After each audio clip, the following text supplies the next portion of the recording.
ચાલો મિત્રો, આજે આપણે ઠંડુ યુદ્ધ વિશે ભણીએ. નમસ્કાર. ચાલો આજે એક એવા સમયમાં જઈએ જ્યારે એક ભયંકર યુદ્ધ તો પૂરું થયું, પણ એના અંતમાં જ એક બીજા એનાથી પણ લાંબા ચાલનારા સંઘર્ષની શરૂઆત થઈ. તો સવાલ એ છે કે આખરે એવું તો શું થયું કે જેઓ ખભે ખભા મિલાવીને લડ્યા એ જ એકબીજાના કટ્ટર દુશ્મન બની ગયા? આ એ જ સવાલ છે જેણે 20મી સદીના આખા બીજા ભાગને ઘડી કાઢ્યો અને જેની અસરો આજે પણ જોવા મળે છે. જો બીજું વિશ્વયુદ્ધ પૂરું થયું ને, ત્યારે દુનિયાનો આખો પાવર મેપ જ બદલાઈ ગયો હતો.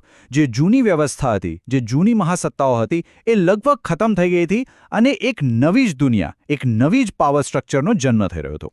એક જમાનાની મહાસત્તાઓ જેમ કે બ્રિટન અને ફ્રાન્સ એ યુદ્ધ જીત્યા તો ખરા, પણ અંદરથી સાવ ખોખલા થઈ ગયા હતા અને એમની ખાલી પડેલી જગ્યા પર હવે દુનિયાના સ્ટેજ પર બે નવા મોટા ખેલાડીઓ આવી ગયા હતા.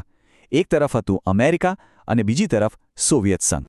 મજાની વાત તો એ છે કે આ બંને દેશો સાથે મળીને લડ્યા હતા, પણ જેવી લડાઈ પૂરી થઈ એમને ખબર પડી કે ભવિષ્યની દુનિયા માટે એમના જે વિચારો હતા એમાં તો જમીન આસમાનનો ફરક હતો.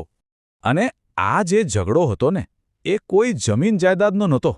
ના, આ લડાઈ હતી વિચારોની, બે એકદમ અલગ અલગ વિચારધારાઓની. લોકશાહી વિરુદ્ધ સામ્યવાદ. આ જ વાત અહીં કહેવામાં આવી છે કે રશિયાની જે સિસ્ટમ હતી, જે શાસન કરવાની રીત હતી, એ જેટલી અલગ હતી કે અમેરિકા અને ઇંગ્લેન્ડ જેવા દેશો માટે એમની સાથે ચાલવું લગભગ અશક્ય હતું. આ જ મુખ્ય કારણ હતું એમના અલગ થવાનું. તો સ્પષ્ટપણે બે ગ્રુપ પડી ગયા. એક હતું પશ્ચિમી જૂથ, જેનું નેતૃત્વ અમેરિકા કરતું હતું. એ લોકો લોકશાહી અને મૂડીવાદી અર્થવ્યવસ્થામાં માનતા હતા. અને એની બરાબર સામે હતું પૂર્વીય જૂથ, જે સોવિયત સંઘના હાથમાં હતું. ત્યાં સામ્યવાદી શાસન હતું અને બધું જ સરકારના નિયંત્રણમાં હતું.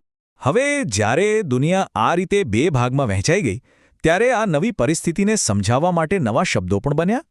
એક શબ્દ આવ્યો, બાયપોલર વર્લ્ડ ઓર્ડર, એટલે કે દ્વિધ્રુવી વિશ્વ વ્યવસ્થા. આનો સીધો મતલબ એ હતો કે હવે દુનિયામાં પાવરના બે જ સેન્ટર હતા, અમેરિકા અને સોવિયત સંઘ. બાકીના બધા જ દેશો કાં તો આ બાજુ હતા અથવા પેલી બાજુ. અને આ જે લાંબો સમયગાળો ચાલ્યો, જેમાં આ બંને મહાસત્તાઓ વચ્ચે સતત તણાવ રહ્યો, લશ્કરી સ્પર્ધા રહી, પણ ક્યારેય સીધી લડાઈ ન થઈ, એને જ ઇતિહાસમાં શીત યુદ્ધ એટલે કે કોલ્ડ વોર તરીકે ઓળખવામાં આવે છે. સારું, તો આ બધી તો વિચારોની વાત થઈ, પણ જમીન પર શું થઈ રહ્યું હતું? આ તણાવ કેવી રીતે એક્શનમાં ફેરવાયો? ચાલો જોઈએ. વિશ્વયુદ્ધ પૂરું થતાં જ સોવિયત સંઘે પૂર્વ યુરોપના દેશો જેવા કે પોલેન્ડ અને હંગરી પર પોતાનું લશ્કરી નિયંત્રણ જમાવી દીધું. તો બીજી તરફ પશ્ચિમ યુરોપમાં અમેરિકા અને બ્રિટેને લોકશાહી સરકારો સ્થાપવામાં મદદ કરી.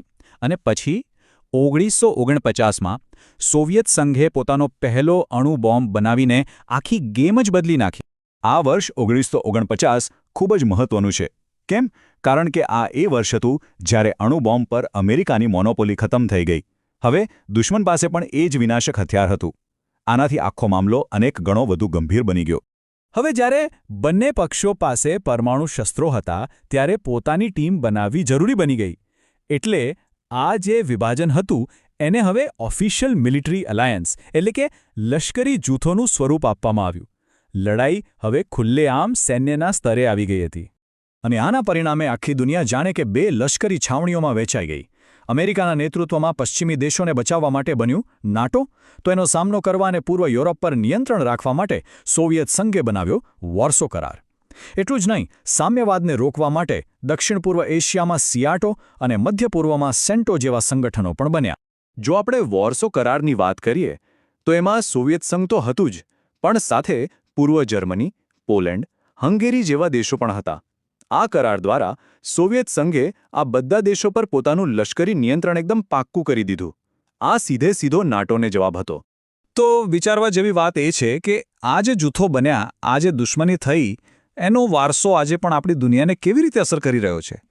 75 વર્ષ પહેલાં જે રેખાઓ ખેંચાઈ હતી, શું આજે પણ વૈશ્વિક રાજકારણમાં એના પડઘા સંભળાય છે?